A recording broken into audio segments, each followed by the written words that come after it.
नमो अरिहन्ताणं नमो शीताणं नमो आयरीआणं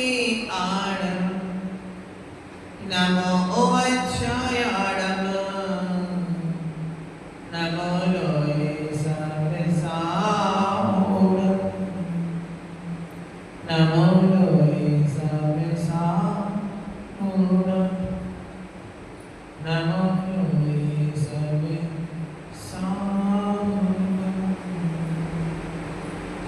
जय बोलिए अनंतानंद सिद्ध परमेश्वरी भगवान की एक धर्म मूल्य श्री वर्तमान शासन श्री वर्तमान भगवान की एक धर्म आयुष्य आदिनाथ शांतिनाथ पार्श्वनाथ भगवान की 20वीं सदी आचार्य भगवान श्री कुंद स्वामी महामंडलाज की 20वीं सदी के प्रथम आचार्य भगवान श्री शांति सागर जी महामंडलाज की गादसान जिनवाणी माता की पूज्य गुरुदेव अभिनंदन सागर जी महामंडलाज की अहिंसा में विश्व धर्म की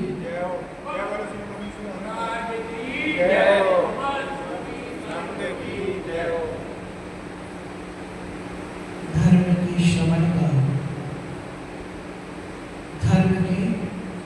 श्रवण का स्मरण में बना रहना ही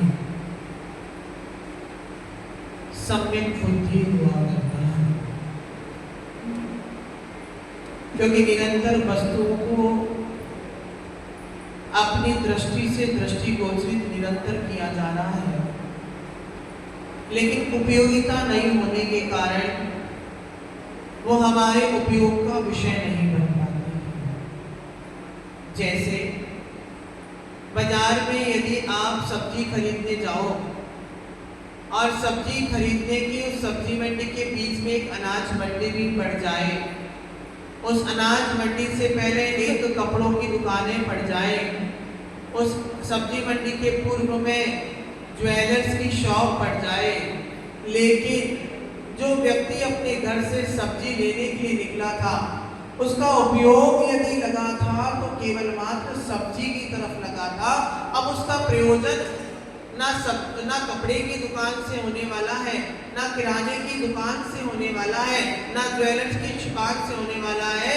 आचार्य भगवत कहते कि उसने अपने उपयोग की उपयोगिता को सब्जी की दुकान पर लगा रखा था, इसलिए उसका उपयोग कहाँ चल रहा था?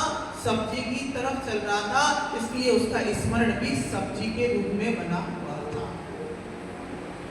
इसी प्रकार से आचार्य भगवान कुंद स्वामी कहते कि जब तक दृष्टि निर्मल नहीं होगी, जब तक दृष्टि पवित्र नहीं होगी, तब तक धर्म का स्वरूप समझ में आ नहीं सकता। तब तक सम्यक दर्शन की बात केवल शब्दानुभूत रह सकती है, आत्मानुभूत होने में उसको समय लग सकता है। यदि मैं वास्तविकता में कहूँ कि सम्यक दृष्टि है तो आचार्य भगवान ने हमेशा कहा, कभी भी किसी व्यक्ति के जीव को आप ये नहीं कह सकते कि आप सम्यक दृष्टि हो कि मिथ्या दृष्टि हो। इसके नापने का कोई थर्मामीटर नहीं है, ये तो आत्मानुभूति का विषय है। कल एक व्यक्ति आए, बोले महाराज हम कैसे पता लगाएं कि हम सम्यक दृष्टि है कि नहीं है, हम कैसे जान पाए कि हम सम्यक दृष्टि है कि नहीं है, हम किस प्रकार से पता लगा पाए कि हम सम्यक दृष्टि है। मैंने कहा भैया अगर कोई थर्मामीटर होता तो मैं पक्का तुम्हारे हाथ में टिका देता कि तुम उसको लगाओ, जैसे बुखार नाप लिया करते हो कि कितने डिग्री बुखार हो चुका है। यदि ऐसा ही कोई थर्मामीटर होता जो नाप लेता कि कौन सम्यक दृष्टि है कौन मिथ्या दृष्टि है, तो मैं तुम्हें फौरन दे देता। लेकिन आचार्य भगवत कुंद स्वामी भगवान ने कहा कभी भी ये पहचान मत करना कि कौन सम्यक दृष्टि और कौन मिथ्या दृष्टि है।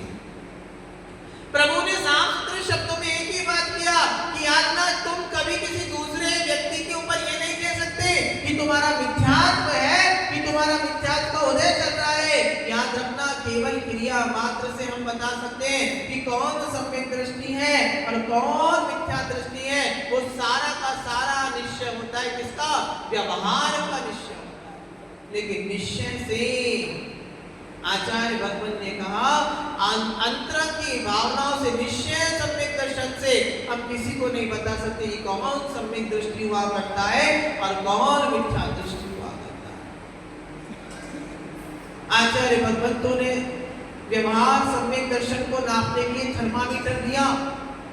आचार्य भगवंतों ने व्यवहार सम्यक दर्शन को जानने के लिए थर्मामीटर दिया कि यदि किसी व्यक्ति को व्यवहार से सम्यक दर्शन को देखना हो, व्यवहार सम्यक दर्शन को समझना हो, तो आचार्य भगवान ने कहा कि जीवन में 4 चलनियां होती। जैसे जब आप गेहूं को पीसते हैं तो यदि उस चक्की के अंदर 4 चलनी लगा दीजिए, क्या होगा? जिससे आपको मोटा अनाज चाहिए वो मोटा मिल जाएगा, दलिया चाहिए दलिया मिल जाएगा, आटा चाहिए आटा मिल जाएगा और मैदा चाहिए मैदा मिल जाएगी। ठीक उसी प्रकार से आचार्य भगवान कहते हैं कि व्यवहार सम्यक दर्शन को नापने के लिए भी 4 प्रकार की छलनियां हुआ करती है, जिनके माध्यम से व्यवहार सम्यक दर्शन पहचान में जाया जा सकता है। पहले आस्तिक्य, अनुकंपा। आचार्य भगवान बोला करते हैं 4 चलनियों के माध्यम से हम व्यवहार सम्यक दर्शन को नाप सकते हैं। लेकिन आज आचार्य भगवान कह रहे हैं कि जो सम्यक दृष्टि जीव होता है वो उसका स्वभाव कैसा होता है, उसका नेचर कैसे होता है। जैसे आप सभी को पता है ना कि करेला कड़वापन हुआ करता है, तो ऐसी जो सम्यक दृष्टि होता है वो जीव भी किस प्रकार का हुआ करता है। तो आज की गाथा में आचार्य भगवान कुंद स्वामी कहते हैं भय, बोलिए भय वसन मल विपज्जिया, भय वसन मल विपज्जिया, संसार शरीर भोगने वर्णो अट्ठगुणाग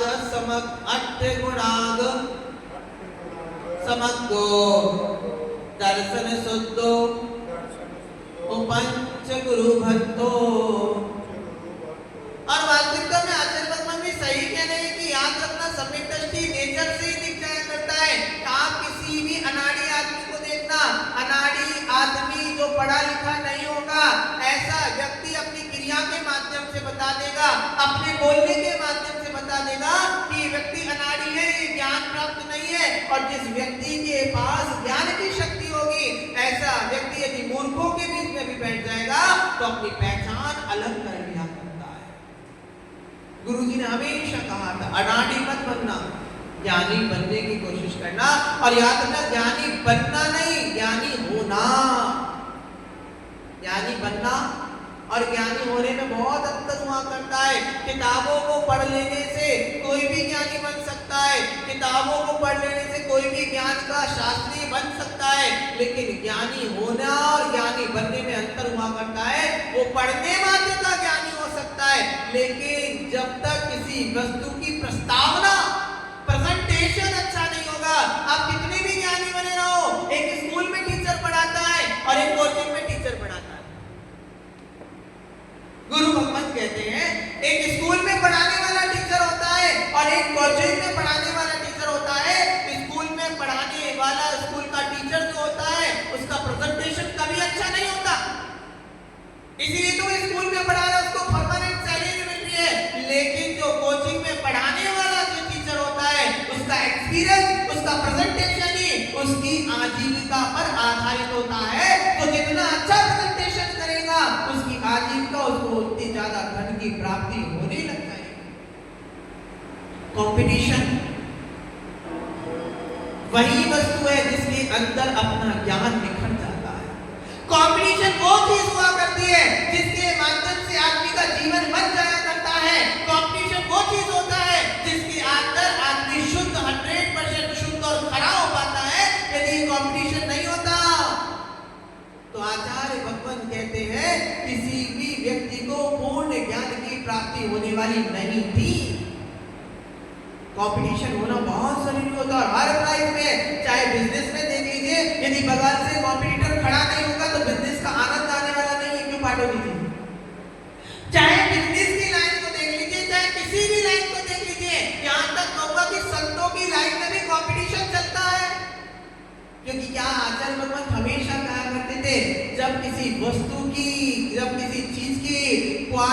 बढ़ती चली जाती है तो क्वांटिटी धीरे धीरे घटती चली जाती है। क्वालिटीज बढ़ रही है। पहले के जमाने में नगर में साधु कहाँ साल में एक बार आया करते थे, साल में 2 बार आया करते थे। तो बड़ी मुश्किल से बनारसी दास कहते थे हमको जिंदगी में एक बार भी, पूरा जीवन में एक बार भी दर्शन नहीं हो पाया हमको बहन जी। लेकिन अब देखो बिना बुलाए, और दिल्ली का माहौल तो बिल्कुल अलग है। पहले अपॉइंटमेंट लेना पड़ता है दिल्ली में, हमको इसलिए दिल्ली रास नहीं आया क्यों मोहम्मद बाबू, यहाँ पर अपॉइंटमेंट लेना पड़ता है। फिर अपॉइंटमेंट लेने के बाद वो व्यक्ति कहता है अभी सीट रिजर्व है, कुछ दिन बाद बुलाता हूँ। और कुछ दिन में नाक बुलाने के बाद पहले पूछता है महाराज जी के साथ लोग कितने हैं, फिर महाराज के साथ चौके वाले हैं कि नहीं है, फिर महाराज के साथ काम करने वाले हैं कि नहीं है। यानी जैसे शादी विवाह के मंडप पर जाते हो तो पूरा सिस्टम फिक्स होता है, संगीतकार भी उसका, पंडित भी उसका, बैंड भी उसका, घोड़ी भी उसकी। ऐसे मुनिराजों को भी अपने साथ पूरी टीम को लेकर के चलना पड़ता है। हमने देखा है, अनुभव किया है। लेकिन प्रभु से एक ही प्रार्थना करते कि प्रभु जिस दिन साधु कोई चर्या के लिए, साधु को विहार भी यदि दूसरे से पूछ करके चलना चल जाए, ये साधु की सबसे बड़ी परतंत्रता है। साधु का जीवन क्या था? पानी को पूछना नहीं पड़ता है कि मुझे बहना है कि नहीं बहना। पानी का जब मन पड़ता है, जब बल प्रबल हो जाता है, पानी स्वयं बहने लग जाता है। ऐसे ही साधु को भी निरंतर किसी से पूछना नहीं पड़ता, अपॉइंटमेंट लेना नहीं पड़ता। आप कभी हमारे राजस्थान जाना, वहां बताना नहीं पड़ता, वहां कहना नहीं पड़ता कि आज हमको गमन करना है, आज हमको विहार करना है। बस अपना पीछे कमंडल उठाओ और निकल जाओ। आपने आचार्य श्री विद्यासागर जी महाराज को देखा होगा, लोग बाग आचार्य श्री के संग में पता नहीं लग पाता कि आचार्य श्री का विहार हो गया। आचार्य श्री बड़े बाबा के दर्शन करने जाते थे और बड़े बाबा के दर्शन करने गए और दर्शन करते करते वहीं से विहार हो गया। बाद में जब आधा घंटा पौन घंटा हो तो साधु को खबर लगती, अरे आचार्य जी तो चले गए। वो सब अपनी किताबें इकट्ठी करते रखते और फिर आचार्य जी को ढूंढते ढूंढते ढूंढते निकल जाए। ये साधु जीवन की सबसे बड़ी शुद्ध परंपरा है। साधु जीवन सबसे शुद्ध जीवन हुआ करता है, जहां पर पराश्रित कुछ भी नहीं है। याद रखना, यहाँ पर आहार पराश्रित है, लेकिन पराश्रित होने के बाद भी वो स्वाधीन है कि पर भले ही हमको देगा, लेकिन जब तक हमारे पूरी क्रिया नहीं हो पाएगी तब तक आहार भी साधु ग्रहण करने वाला नहीं है। गुरु भगवान ने कहा 2 चीजें स्वाश्रित होना चाहिए, एक तो साधु का केशलोच और दूसरा होता है साधु की बिच्छी, अपना उपकरण स्वयं से बनाना आना चाहिए। अपना उपकरण स्वयं बनाना आना चाहिए। जब तक दूसरे के पराश्रित रहोगे, कम से कम इतना तो बना लो कि यदि कोई आपको बिच्छी देने वाला नहीं है तो आप अपने हाथ से अपनी बिच्छी का निर्माण कार्य कर सकते हो। आप अपने हाथ से बिच्छी का बना सकते हो और केश लोचन की इतनी शक्ति अपने जीवन में लेके आओ। भले ही समय लगे, गुरु महाराज ने शुरू में हमको कहा अनुसरण सागर केशलोच अपने हाथ से करना प्रारंभ करो। एक बार जब हाथ से केशलोच किया तो 14 घंटे लगे थे। कितने घंटे लगे? यानी ये सोच के चलो कि सुबह के 3 बजे से बैठे शाम के 5-6 बज गए थे हमको केशलोच करते करते, तो भी सर का केशलोच इतने में निपटा था, दाढ़ी का तो भी बाकी था। फिर हमने गुरु महाराज से कहा कि अब आप थोड़ा सा हमारा केशलोच जल्दी से निपटा दो, अब कमर में दर्द होना प्रारंभ हो चुका है। मतलब बोल तो सकते नहीं थे, इशारे से कहा। आचार्य भगवत ने उस समय हमको कहा था कि भीमन बेटा भले ही समय लगा, आज तुम एक अनुभव देखो कि जब तुमने अपने हाथ से अपना केशलोचन किया है तो तुम कितने स्वाधीन हो चुके हो। ऐसे ही आचार्य भगवत कहते हैं कि सम्यक दृष्टि जीव भी स्वाधीन हुआ करता है, वो पराधीन नहीं होता। पराधीन बनने रहने वाला व्यक्ति कभी सम्यक दृष्टि हो ही नहीं सकता। अर्थात कहने का तात्पर्य है कि जिस व्यक्ति के जीवन में सम्यक दर्शन की प्राप्ति है, ऐसा जीव हमेशा स्वाधीन हुआ करता है। इसलिए आचार्य भगवान आज की गाथा में कह रहे हैं दर्शन शुद्धो, अर्थात जो जीव दर्शन से शुद्ध है। दर्शन का मतलब क्या? प्रभु का दर्शन नहीं, दर्शन का अर्थ हुआ करता है श्रद्धा, दर्शन का अर्थ हुआ है विश्वास, दर्शन का अर्थ हुआ करता है कि आस्था। जिस प्रकार आपको जीवन में ध्यान रखना, आप कभी भी औषधि से ठीक नहीं होते हो भैया। जियानी जी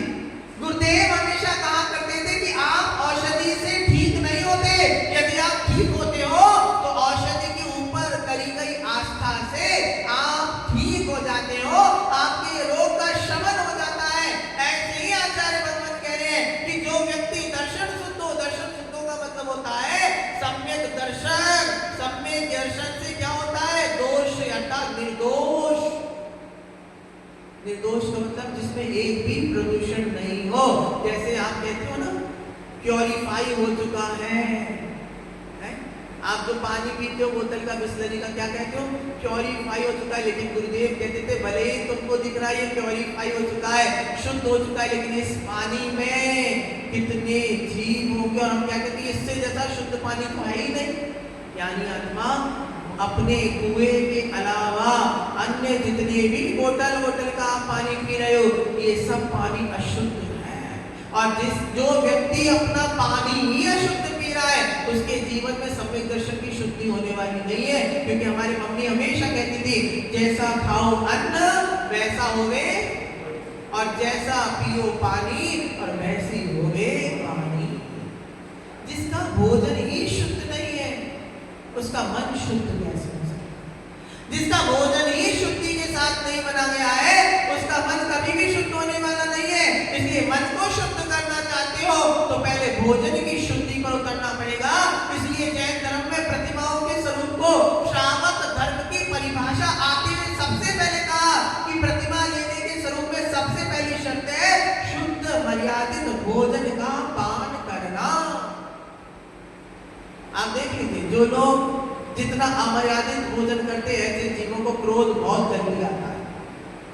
जो लोग अमर्यादित भोजन को करते हैं, नॉनवेज खाया करते हैं, लहसुन प्याज तामसिक भोजन को किया करते हैं, उनके अंदर तामस प्रवृत्ति होती है, उनको पसीना ज्यादा छूटता है।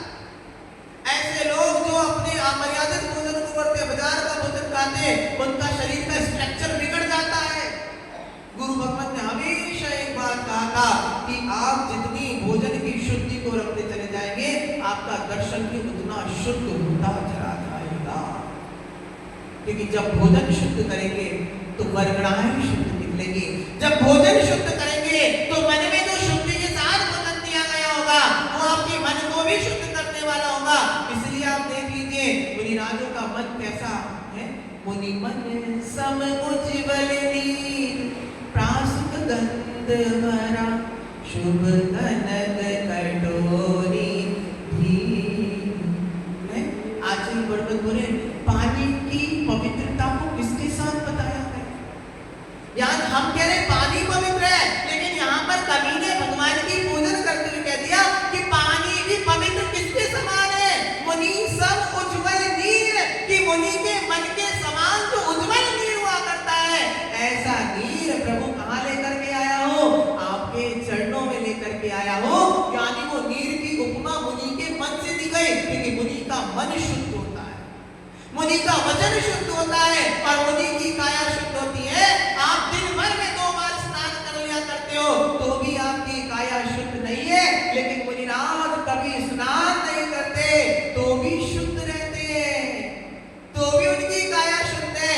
आपको भगवान का स्पर्श करने से पूर्व स्नान करना पड़ता है, क्योंकि आप संसारी हो, आप संसार की वस्तुओं का भोग करते हो, आपकी अंदर वासनाएं निरंतर रहती है। लेकिन मुनि का मन वासनाओं से रहित हुआ करता है और स्नान उसको करना पड़ता है जिसके अंदर वासनाएं हुआ करती है, जिसने वासनाओं का ही अभाव कर दिया है। ऐसे मुनि को स्नान की कोई आवश्यकता नहीं। भगवान ने कहा, समंतभद्र स्वामी से किसी ने कहा कि मुनिराज स्नान नहीं करते, मुनिराजों को स्नान नहीं करना पड़ता है, क्योंकि मुनिराज रत्नत्रय का स्नान निरंतर किया करते हैं और उस रत्नत्रय के स्नान के कारण उनको जल के स्नान की आवश्यकता नहीं करते। वो जिनवाणी का स्नान किया करते हैं जिससे उनकी आत्मा निर्मल रहा करती है और आत्मा में परिणाम निर्मल रहते हैं, इसलिए उनको किसी भी अन्य स्नान की आवश्यकता पड़ती ही नहीं है। कुंद स्वामी कह रहे हैं दर्शन शुद्धो, जो व्यक्ति दर्शन से शुद्ध है और ऐसे सम्यक दर्शन को जिसने अपने अंतरंग में धारण कर लिया। श्रद्धान को आज मैं विचार करता हूं कितनी श्रद्धा है हमारी लोगों के प्रति। आप प्रातःकाल उठते हो, एक व्यक्ति प्रातःकाल सर्दी का समय हो, वो प्रातःकाल उठता है और उठने के बाद सबसे पहले ऑफिस जाने के लिए लेट होता है, तो क्या करता है सर्दी में ठंडे उसको जाता है वॉशरूम में जाता है और क्या करता है बाथरूम में जाके गीजर चला देता है। और गीजर से उसका श्रद्धा रहता है कि गीजर का पानी मुझे गर्म देगा। गीजर से जो पानी निकलने वाला है वो पानी कैसा होगा, गर्म होगा, उस पानी में करंट आने वाला नहीं, आपका श्रद्धा है। ये महिलाएं गैस जो जलाती है, इनका रसोई घर में जाके गैस को चालू करने पर भी श्रद्धा होता है कि जैसे ही मैं गैस को चालू करूंगी सिलेंडर फटेगा नहीं, बल्कि सिलेंडर से भोजन पक के तैयार होने वाला है। जो दूध वाला तुम्हारे घर पर दूध देने आ रहा है अनुपमा आंटी, उस पर भी आपका विश्वास है कि दूध वाले ने आपको दूध दिया है, जहर मिला के नहीं दिया है। जिस सब्जी वाले से आप सब्जी लेकर के आ रहे हो, उस सब्जी वाले पर भी आपका विश्वास है कि उसने सब्जी में इंजेक्शन नहीं लगाया है। जिस किराने की दुकान से आप किराना लेकर के आ रहे हो, उस किराने वाले पर भी आपको पता है कि इसने कोई मिलावट नहीं किया है। यहाँ तक कि जिसके सहारे तुम रिक्शे में बैठ करके अपने ऑफिस तक जा रहे हो, उसकी दाढ़ी बड़ी बड़ी हुई है, मुझे खतरनाक दिखाई दे रहा है, लेकिन आपको उस पर भी विश्वास है कि ये आदमी मुझे ऑफिस तक पहुंचाने वाला है, ये मेरा किडनैप करने वाला नहीं है। जिन बच्चों को आप अपनी गर्भ से पैदा करते हो, इतनी आस्था रखते हो, इतनी उनके ऊपर आपका विश्वास होता है, उस बच्चे को एक क्षण के लिए भी अपनी पलकों से दूर नहीं करते हो। ऐसे बच्चों को भी आप स्कूल की वैन में बैठा करके टीचर के भरोसे 12 घंटे तक छोड़ देते हो कि वो टीचर मेरे बच्चों का ध्यान रखेगा, मेरे बच्चों को मारेगा नहीं। इस संसार में मेरा हर चीज पर कितना श्रद्धा है। आप इस मकान में बिल्डिंग में बैठे हो, इस पर भी आपका श्रद्धा है कि बिल्डिंग गिरेगी नहीं, लेकिन एकमात्र अश्रद्धा यदि किसी पर है तो प्रभु के ऊपर मेरा श्रद्धा नहीं है। और जब तक प्रभु पर श्रद्धा नहीं होगा, अन्य किसी पर भी श्रद्धा करते रहना वो किसी काम का नहीं है। क्योंकि सबसे बड़ा श्रद्धा यदि है तो अपनी आत्मा पर श्रद्धा करना कि मैं भी परमात्मा हूँ, मैं भी भगवान हूँ। ये निश्चय सम्यक दर्शन कह रहा है, ये निश्चय धर्म आपको बताता चला जा रहा है कि मैं स्वयं भी भगवान हूँ और मुझे भगवान बनना है। मैं स्वयं भगवान हूँ लेकिन मुझे भगवान बनना है। दो प्रकार का धर्म होगा। निश्चय धर्म ने कहा मैं धर्म भगवान को, और व्यवहार धर्म ने कहा मुझे भगवान बनना है, मुझे प्रोसेस में आना है, मुझे कर्तव्य करना है, मुझे उस कार्य को करना है जिसके कारण मैं भगवान बन सकता हो। तो गुरु भगवंत कह रहे दर्शन शुद्धो, अर्थात जो सम्यक दर्शन से शुद्ध है, और ऐसे ही सम्यक दर्शन को जिसने अपने आत्मा में धारण कर लिया है, अपने अंतर में धारण कर लिया है, ऐसा जो जीव है कौन है? सम्यक दृष्टि हूँ वस्तुतः मण मण मल विवच्चो। ऐसा जो जीव है वो किससे रहित है? मल अर्थात भय, अर्थात भय से रहित है। डर नहीं होता सम्यक दृष्टि को। 7 प्रकार का भय होता है, मैंने एक दिन बताया था। कौन कौन सा भय? इहलोक भय, परलोक भय, वेदना भय, मरण भय, आकस्मिक भय, आरक्षा भय और आबुद्धि भय। ये 7 प्रकार के भय से रहित कौन होता है? सम्यक दृष्टि। इहलोक भय, इस लोक संबंधी भय का नहीं होना। मैं बाहर निकलूंगा तो कहीं मेरा एक्सीडेंट ना हो जाए, मैं मंदिर जाऊंगा कहीं बैल मुझे मारकर नहीं चलेगा। इस संबंधी जो इस समय आप जी रहे हो, इस संसार में रह रहे हो, इस समय जो आपके जीवन में डर को देने वाली है, ऐसी वस्तुओं से डर का नहीं होना। परलोक संबंधी अर्थात अगर मैंने इस वर्ष धर्म नहीं किया, मंदिर नहीं गया, तो परलोक में मुझे नरक जाना पड़ेगा, अगले भव में मुझे त्रियंग बनना पड़ेगा, गधा बनना पड़ेगा, लूला बनना पड़ेगा, लंगड़ा बनना पड़ेगा। इस प्रकार के भय को रखते यदि आप भगवान के चरणों में आ रहे हो कि भगवान अगला भव मेरा अच्छा हो जाए, तो कुछ अच्छा होने वाला नहीं है। प्रभु तो कहते हैं कि परलोक के भय से अगर तू धर्म कर रहा है तो तेरा धर्म नहीं है, तू तो परलोक का रिजर्वेशन करवा रहा है। किसी ने कह दिया अभी भगवान की पूजा अर्चना करेगा तुझे धन दौलत मिलने लग जाएगी, यदि नौकरी नहीं मिल रही है तो 1 महीने तक भगवान का अभिषेक करने लग जा, तुझे नौकरी का अपॉइंटमेंट आ जाएगा। ये लोग भय हो गया। और परलोक यानी किसी भाव में भय के कारण आप भगवान की बात नहीं कर रहे हो तो ऐसी भक्ति मत करना। परलोक है, परलोक तक अगले भाव में जाने के लिए तुम जो अच्छी वस्तुएं प्राप्त करना चाहते हो, सुख सुविधाएं प्राप्त करना चाहते हो, यदि इस भय से तो रहे हो तो मत करना। तीसरा वेदना, किसी ने बता दिया कि रोज अपने हाथ से भगवान का अभिषेक करो और भगवान का अभिषेक करने के बाद जो भगवान का गंधोदक हो उस गंधोदक को अपने घुटने पर लगा देना। जो तुम रोज आए घुटना दुखता है, घुटना दुखता, ये घुटना धीरे धीरे दुखना बंद हो जाएगा। यदि इस उद्देश्य से तुम प्रभु की आराधना कर रहे हो तो तुम्हारा सम्यक दर्शन शुद्ध नहीं है। चौथा, मरण का भय, हे भगवान मरना पड़ेगा। सबसे बड़ा भय है तो मरने का भय। बोलो, कोई मरना चाहता है? क्यों ज्ञानी आत्मा बैठे हो, पति पत्नी कपल बैठा हुआ है, बोलो मरना चाहते हो? कोई मरना नहीं चाहता। एक इंद्रिय से लेकर के पंचेंद्रिय तक रहने वाले जितने भी जीव हैं कोई मरना नहीं चाहता, भले ही कितना भी दुखी हो। किसी व्यक्ति के पास खाने के लिए भोजन भी ना हो, पहनने को कपड़े ना हो, लोग उसको मारते हो तो भी उससे कहे तू मरना चाहता है, बोले नहीं मरना नहीं चाहता। चौथे नंबर का भय हो गया मरण भय, आकस्मिक भय। रोड से चल रहे हो, कहीं एक्सीडेंट ना हो जाए, कहीं बैल मुझे मार के चला ना जाए, कोई मेरा एक्सीडेंट ना करते पीछे से तोड़ ना दे। कि अकस्मात से जो भय हो जाते, कहीं दीवार गिर के ना गिर जाए। जैसे अभी झालावाड़ में हुआ, राजस्थान में बच्चे बताओ स्कूल में पढ़ रहे थे, छोटे छोटे से बच्चे, और पढ़ते पढ़ते बारिश बहुत हो गई तो क्या ऊपर की छत अपने आप बच्चों के ऊपर गिर गई और सारे बच्चे मर गए।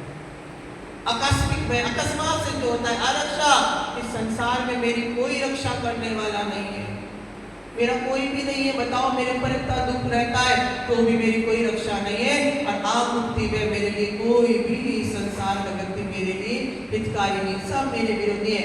इस प्रकार की भावनाओं के साथ जो व्यक्ति जीता है, इस प्रकार की भावनाओं को रख करके जो व्यक्ति डरा हुआ है, सहमा हुआ है, हर क्षण पर डरा रहता है, ऐसा व्यक्ति कभी भी शुद्ध सम्यक दर्शन को प्राप्त नहीं कर सकता। पहली वस्तु बता दें, यदि सम्यक दर्शन प्राप्त करना चाहते हो, यदि सम्यक दृष्टि हो तो याद रखना, ऐसा सम्यक दृष्टि जीव कभी भी 7 प्रकार से भयों से सहित हो ही नहीं सकता। व्यसना, और क्या करें, व्यसनों से रहित होता है। कितने होते हैं व्यसन, पता है? 7 प्रकार के व्यसन होते हैं। अगर जैन समाज में अधिकतर घरों को उठा के देख लिया जाए, सब खेल रहे हैं, व्यसनों में लगे हुए निरंतर, सेक्स पर लगे हो, जुआ ही तो है, सट्टा ही तो है। 1 का 3, 3 का 5, 5 का 10 और 10 का 25 करने में जो लगे हुए हो, ये सारा जितना भी सेक्स चल रहा है, लॉटरी में लगे हुए हैं। पहला होता है जुआ खेलना, 2 लगाओ 4 कमा के ले जाओ, 4 लगाओ 8 कमा के ले जाओ, 8 कमाओ 12 कमा के ले जाओ। इस प्रकार की जो लालच के साथ में आपका जीवन चल रहा है, ऐसा जो है। और याद रखना, व्यसन, आसन, जैसे कहते हैं ना, एक बार जिस आसन को लगा लिया जाए उस आसन को नहीं छोड़ना। ऐसे व्यय जो आपके जीवन का व्यय करते हैं, आपके धन का व्यय करते हैं, आपके प्राणों का व्यय करते हैं, ऐसा जो व्यय लगाने वाला आसन हुआ करता है, आचार्य भगवत कहते हैं, ऐसा आसन ही व्यसन हुआ करता है। जैसे कपड़े पर लगा हुआ दाग एक बार धुल सकता है, थोड़ा परिश्रम करो तो निकल सकता है, लेकिन एक बार जिस व्यक्ति को व्यसन की आदत लग जाए, उस व्यक्ति का व्यसन छूटना बहुत दुर्लभ होता है। व्यसन हो, लेकिन कैसा हो? अच्छे व्यसन करो, प्रभु की भक्ति का व्यसन हो, प्रभु की पूजन का व्यसन हो, प्रभु की आराधना करने का व्यसन हो, साधु के चौके लगाने का व्यसन हो, साधु को आहार दान करने का व्यसन हो, साधु के साथ विहार करने का व्यसन हो। ऐसे व्यसन कोई नहीं लगाता, लेकिन 7 प्रकार के व्यसनों में ये जीव निरंतर लगा हुआ है, निरंतर करता चला जा रहा है। और एक बार जो इनकी आदत लग जाए तो याद, गुरु भगवान कहते थे, बहुत अच्छी सी बात कहते थे कि बुराई कभी भी छूटती नहीं है, बुराई की अच्छाई हुआ करती है। क्या कहते थे? सुनिएगा बहुत ध्यान से। बुराई की ये अच्छाई हुआ करती है, ये बहुत जल्दी आती है, बहुत देर तक ठहरती है और बड़ी मुश्किल से जाती है। बुराई की ये अच्छाई हुआ करती है, ये बहुत जल्दी आती है, बहुत देर तक ठहरती है और बड़ी मुश्किल जाती है। और अच्छाई की ये बुराई हुआ